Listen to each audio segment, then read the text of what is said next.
English translation, fourth contact Saturday, 15th February, 1975, 0140 HRs. In the last days, I have caught many strong thoughts from you. You occupy yourself enormously with the most diverse things, but for your own safety, I am not allowed to answer all your questions. I thought you told me that you would not penetrate into my thoughts unless it was urgently necessary.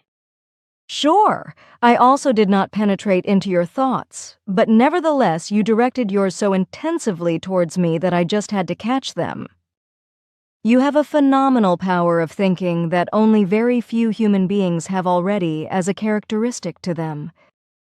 I had not thought of that, and I did not want to bother you. It is quite all right that way, because it allowed me to occupy myself with your questions, which unfortunately I am not allowed to answer in as much detail as I personally would like. I myself, and all others as well, trust you completely, but there are Earth humans with the most diverse means of gay vault at their disposal who could elicit every secret from you. I certainly know that you would defend yourself against it, but they might still elicit certain things from you. Therefore, we must exercise precaution and care in every respect. But now pose your questions freely and at your discretion, because I do not want and cannot answer you dictatorially by making your sequence of questions my own. Thank you, Simyase. You speak perfect German. Where did you learn to master this language? A good question, which is however easy to answer. Just like the Earth human, we also have to learn a language. Except that this is much easier for us and causes us less effort. We are in possession of all Earth languages that are presently spoken or were ever spoken at an earlier time. This means that we have accurate records of them in the most diverse forms. Language training courses, as you would call them, were compiled from them. This work is done by linguists and machines, similar to those you call computers. Then other machines of a similar kind serve to transmit and enter the language into us. This means that we get connected to such a machine or apparatus through which we then receive the desired language transmission. This occurs through a hypnosis-like state induced by the machine. As a result, the language terms and senses are implanted and registered. This process takes 21 days. After that, we need another 9 to 10 days in order to speak the language correctly. This means that we then have to practice speaking and pronouncing in the right way with the help of the apparatuses and the linguists. To learn a language, we need 30 to 31 days in this manner. In this regard, the Earth humans, particularly so-called language institutes, already work in a similar manner, but they implement their language courses with audio tapes. This is already the first path toward building and using apparatuses and machines like ours. You do also already work on such computers in various places. That is about how I imagined everything. I know. My next question relates to the fact that you explained to me on our first meeting that the Earth humans would not be able to travel to the deep and real outer space unless they would invent another method of propulsion. I can only imagine here that with this drive, you mean that it must be, for example, a beam propulsion system, a hyperdrive, so to speak. In my opinion, this would have to be a drive that somehow alters the material matter, presumably when the speed of light is exceeded and the beam ship is thereby hurtled into a hyperspace, in which space and time paralyze themselves, as you have already explained. I suppose that space and time collapse in such a way that they are completely cancelled out. You would make a great scientist. And if one considers that all your knowledge is based on autodidactic work, then that means a phenomenality. You are absolutely right with your assumptions. To traverse the real outer space, a drive is needed that exceeds the speed of light many times over. But this drive can only come into operation when the speed of light is reached. It follows from this that another drive regulates the normal speed up to that of light. This means thus that a beam ship must have two drives. First, the normal drive, which allows acceleration up to and below the speed of light, and second, the hyperdrive, as you call it. So, the drive that generates millions and milliards of times the speed of light, thus the hyperspeed, by which hyperspace is broken into. A space in which every mass expands in relation to the increase in speed. As a result, time and space collapse and become the null time and the null space. This means space and time simply cease to exist. And this is exactly what allows the fact that distances of countless light years can be rushed through in fractions of a second without a time shift occurring. So, this means that just as much time passes for a beam ship and its occupants as it does on the home planet or on another planet or star. Of course. So, for example, when we leave our Pleiades and need around 7 hours to reach Earth, then only 7 hours pass on our home planet and on Earth as well. We need this long of a time because we first have to fly beyond the planetary ranges with the normal propulsion and can only go to hyperspeed once very far out in space.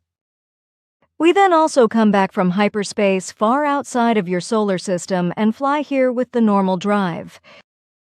We are never allowed to break into hyperspace while too close to a planet. I understand. The breaking into hyperspace would presumably also tear one or more planets into the superspace and spew them back out as deadly projectiles when the beam ship bursts out of it. Perhaps even various huge comets have become raging and dangerous objects speeding through outer space in this way, due to the fault of irresponsible starfarers. You are partially right. The hyperspace really must be broken into only very far out in space because otherwise planets would be dragged into it. Also, regarding the exit from hyperspace, you were thinking absolutely right. It is also a fact that some comets originated in this manner, but only some, because most of them have been led onto their dangerous paths by other and natural events. So you are only partially right about this if you assume that all comets were created in this manner, as you might have suspected. But the fact is that such incidents are due to irresponsibility, as this does exist throughout the entire cosmic space, not just on the Earth. And irresponsibility also exists when highly developed intelligences make their first hyperspace trials and carry them out too close to planets. The recommendation for safety has indeed to be calculated, and it states that the hyperspeed may only be initiated 153 million kilometers away from the nearest planet. That is very interesting, but I did not suppose that all comets originated in the manner mentioned. But how does such a hyperdrive actually work, and what about the normal drive? Unfortunately, I am not allowed to tell you any details about that. If the Earth scientists had more specific details, then they would solve their propulsion problems in a very short time. But this is neither in our nor in the cosmic interest, because the Earth human is still not free and not mature enough to fly around in the outer space. However, at the given time, which is not too far away anymore, she or he will find the solution of his problem all by herself, himself. I may only tell you so much, that very many of your scientists are nevertheless already on the right track and are theoretically working and researching on the necessary drives. I may also tell you that these also concern drives that are already known in their basic features within your initiated scientific circles as light emission drives and as tachyon drives. The light emission drive serves as normal drive and has the function of moving the beam ship to planets or within their vicinity up to 153 million kilometers of distance, so up to the safety limit. Beyond that, the tachyon drive, among other things, is put into operation if greater distances are to be bridged. This is one of the hyperdrives, capable of controlling hyperspace as well as space and time. We call these two drives by other names, but the sense remains the same. We have a different language than the Earth humans, and so I have to explain it to you in the terms that you understand. That makes sense to me, but I do not understand how such a drive functions. I know the basic concepts of an emission, and I know what tachyons mean, but I cannot imagine or guess the actual processes with a drive resulting from them. Can you tell me more details about that? No, I am not allowed to do that, because by doing so I would reveal the secret of the whole drive and also the generation and utilization of the tachyons, but also the secret of the emitting drive. Thank you, that is enough because I do not want to push you. But there is one more thing that interests me. If I look over everything and think over it carefully, then the shape of the beam ship does not play a major role. But a disc-shaped ship should be the ideal form, because it offers the least resistance aerodynamically in the area of an atmosphere, which certainly should also be the case in the water. Sure, you have gotten to the heart of the matter again. Basically, though, the shape really plays no role. However, the disk shape guarantees the least resistance in an atmosphere, and it furthermore has the largest possible areas to make the drives on or through it fully effective. That is clear to me, but how is it possible that a beam ship can reach tremendous speeds in the gravitational field of a planet, or in its atmosphere without it burning up, or the passengers simply falling victim to the immense inertial force?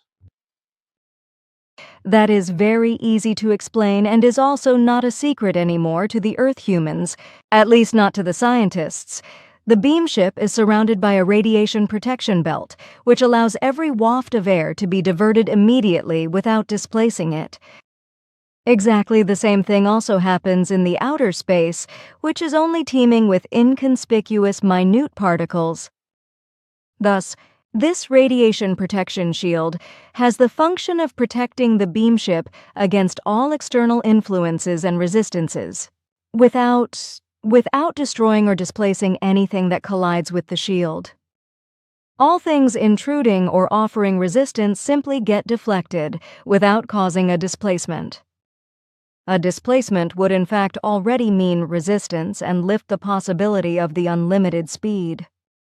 Through this radiation protection shield granting a sliding off, another important effect is triggered, which is of great significance and of vital importance for the passengers. As a result of the sliding off technology of the radiation protection shield, the gravitational pull of a planet is neutralized at the same time. However, this does not mean that it is simply destroyed, displaced, or cancelled. In the same way, the air, as well as any radiation or particles and magnetism, etc., are simply diverted, with the result that the normal gravitational force and attraction force prevail in the beam ship. This means that a beam ship of the Earth harbors exactly the same attraction force inside as it also prevails on the Earth. This attraction force of a planet is not always equally strong, by the way, but is subject to a certain change, something which will be noticed by your scientists in foreseeable time. By the sliding off at the radiation protection shield, that is, the sliding off of the gravitational force, that is to say, the attraction force, the beam ship practically becomes an independent miniature planet, which can, to almost the speed of light, fly through any atmosphere without risk. And since the attraction force of the planet concerned no longer has any influence on the beam ship, the passengers also feel as normal and unweighted as if they were on the planet itself, always provided, of course, that the planet itself corresponds to their anatomical capabilities and is not subject to greater attraction forces. In the beam ship itself, the attraction force is tuned to the passengers, of course, and is absolutely controllable. When passengers of beam ships from other worlds move on planets that are foreign to them and hostile to them in terms of atmosphere or attraction forces, then they use spacesuits and small transportable devices that produce exactly the same radiation protection shield for the respective being as it is characteristic for the beam ship. That is very detailed and plausible, but can you give me technical details about the construction of such a device? Unfortunately, I am not allowed to, however, I can assure you that your scientists are fundamentally already working on such devices, and the point in time is no longer very far away for them to produce them. However, it is within the framework of evolution that the Earth human being still first has to develop a lot regarding consciousness and spirit before she or he will solve these secrets and not simply use them to the detriment of others. Even then, however, there is still the great danger that the barbaric Earth human will use his technical knowledge and ability, and his technical achievements maliciously and might greedily to satisfy his desires for might. This has happened and continues to happen time and again with other beings of other worlds, not only with the Earth human. But when the time comes that she or he attains the necessary technology to fly not only to Earth's moon, but to other planets, then she or he must not do so unweightedly and in the hope that she or he will always remain victorious. In the outer space itself, dangers of various sizes lurk, and also other inhabitants of worlds are not simply left helpless in the face of an attack of another race. There could follow deadly defeats and complete enslavement for the Earth human, which would be equivalent to a falling back into primeval times. But it could also be that the planet Earth becomes completely destroyed because the technical prerequisites for this are already created in the outer space, with very many humane and inhumane races up to the last relative perfection. If the Earth human wants to carry his barbaric imperiousness and greed for might out into the outer space, then she or he must reckon with his complete destruction, and no other planetary beings will rush to help him. But the Earth human being must also prepare to defend himself against malicious intruders, which she or he can only accomplish, however, through a complete unification of all the peoples of your planet. The dangers from the outer space are great and are lurking in all corners of the galaxies. Mostly, these are inhumane, might-greedy beings who know no feelings or only inferior ones, or those very badly out of the control of the good human nature. Others, however, know how to defend themselves, and they inevitably always do this radically. If indeed a major war were to shake the outer space, then entire galaxies might be destroyed. All it would take would be wars of entire systems, which could then result in their own destruction. That is why peace is cared for and is, if necessary, enforced with logical or illogical gavolt. This must be taken into consideration by the Earth human when she or he will be controlling the outer space in the near future. Other world races do not let themselves be senselessly warred or driven into exile, servitude, and exploitation, as is customary among the peoples of the Earth. They will defend themselves by gavolt, and still for a long time they will be vastly superior to all the technological possibilities of the Earth humans. Where this is not the case, however, they are often under the protection of further and higher developed intelligences, whose techniques reach the final relative perfection. Well, those are very nice prospects. It is the only possibility to preserve peace and not to bring death and depravity over entire galaxies of the universe. But all this has to be told to the Earth human, because his conscious-based rationality is still very weakly developed. The Earth human must become familiar with the thought that his ancestors had brought the whole humankind and the Earth itself to the brink of ruin and had to partially evacuate the planet in a wild escape. But it should also serve him as a warning that greed for might and barbarism are deadly attributes. That this is the case has also been experienced by a second race in your solar system. In their boundless hatred and in their uncontrollable greed for might, they destroyed themselves right down to the last, and hardly any being survived the fight.